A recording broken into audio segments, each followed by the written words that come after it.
edilen menajer Ayşe Barım tutuklanarak cezaevine gönderilirken tozlu raflardan indirilen kimi olaylarda anlam kazanmaya başladı. اوضاع جامعه هنری و بازیگران ترکیه بدجوری به هم ریخته و دونه بدونه دارن بازخواست میشن. با این خبر بسیار جنجالی هفته ترکیه با سلوی سودا همراه باشید.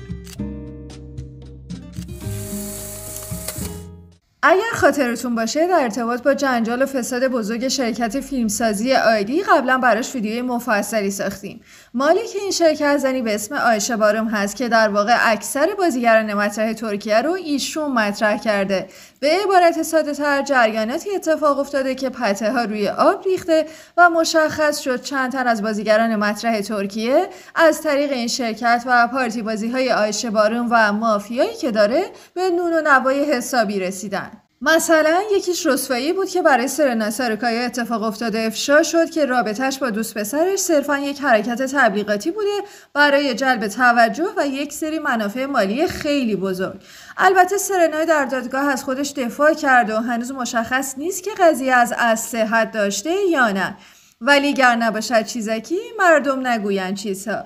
ماجرا فقط به سرنا ختم نشد و رسانه‌های ترکیه فرصت رو غنیمت شمردن و رفتن سراغ دونه به دونه بازیگرانی که عایشه بارم تو مشهور کردنشون نقش مستقیم داشت، مثل هانده ارچل، هازال کایا، بیرجا آکالای، مروه دیزار و چند نفر دیگه.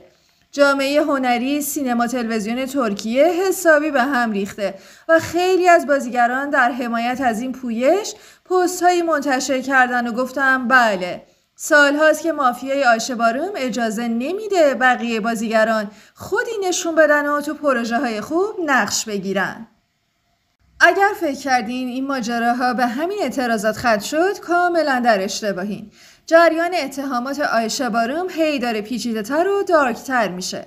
هفته پیش عایشه به اتهام دست داشتن در ایجاد اغتشاش بر علیه امنیت ملی ترکیه دستگیر شد. خیلی عجیبه. بذاریم براتون تعریف کنم که قضیه از چه قراره. 12 سال پیش در سال 2013 یک تظاهرات گسترده در ترکیه شکل گرفت که استارتش از پارک گزی استانبول بود. معترضی در ابتدا به سیاست‌های دولت در ارتباط با کاشت درختان و فضای سبز اعتراض داشتند. ولی بعدا مشخص شد که ماجرا فراتر از این هاست و گویا یک سری از معترضین در پی براندازی دولت ترکیه بودند.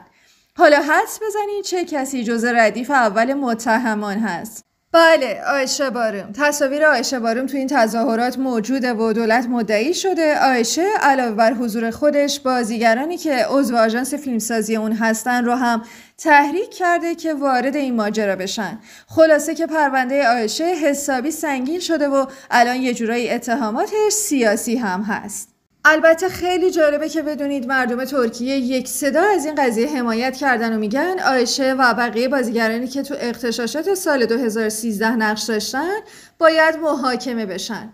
مردم و رسانه ها میگن عایشه خیلی وقت بود که با مافیا بازی مردم رو احمق فرض کرده بود و انسانهای نالایق رو مشهور و پولدار کرد. البته خودتون میدونید که منظورشون از انسانهای نالایق همون چند تا بازیگر معروف هستن. ضمن اینکه به گفته مردم ترکیه اون اغتشاشات معروف از لحاظ مالی به ملت ضرر زیادی وارد کرد، چرا که در طی اون مالیات‌ها افزایش بی‌سابقه‌ای پیدا کرد و مردم تحت فشار مالی بودن. پس عاملینش باید محاکمه و بازخواست بشن. و اما حالا برسیم به بی‌وفایی این بازیگران پرحاشیه.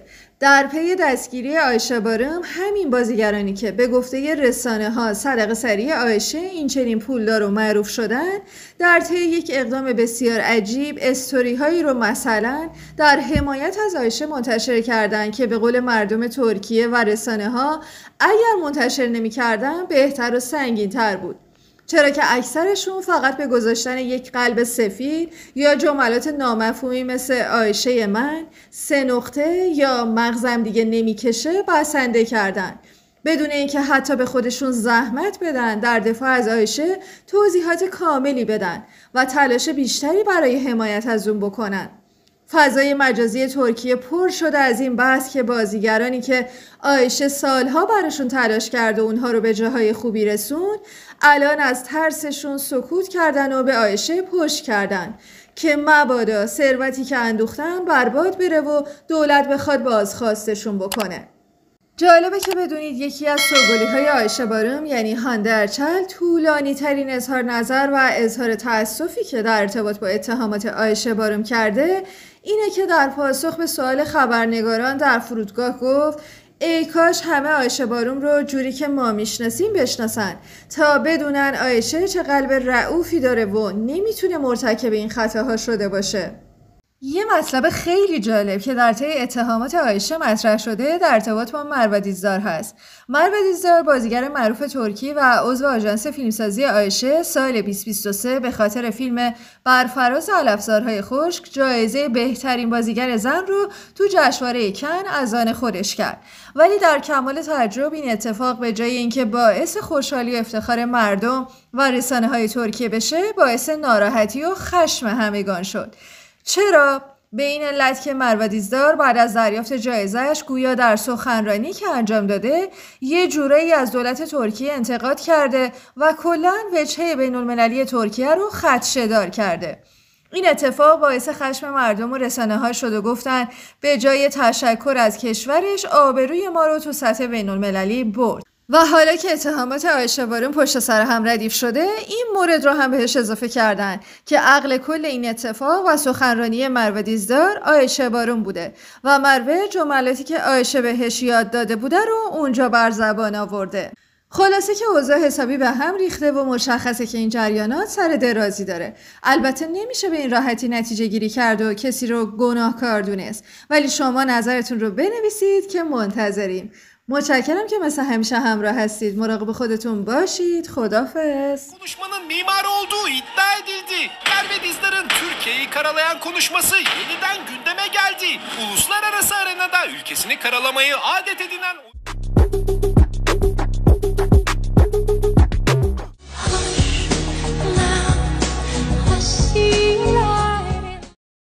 Evet, kabul ediyorum.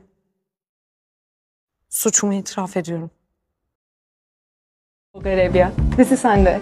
Come in. Let's get ready for the celebration tonight.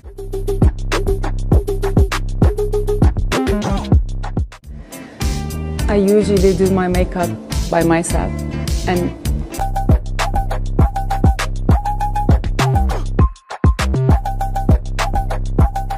Merhaba. Dünyayı değiştirmek için en çok kadınlara...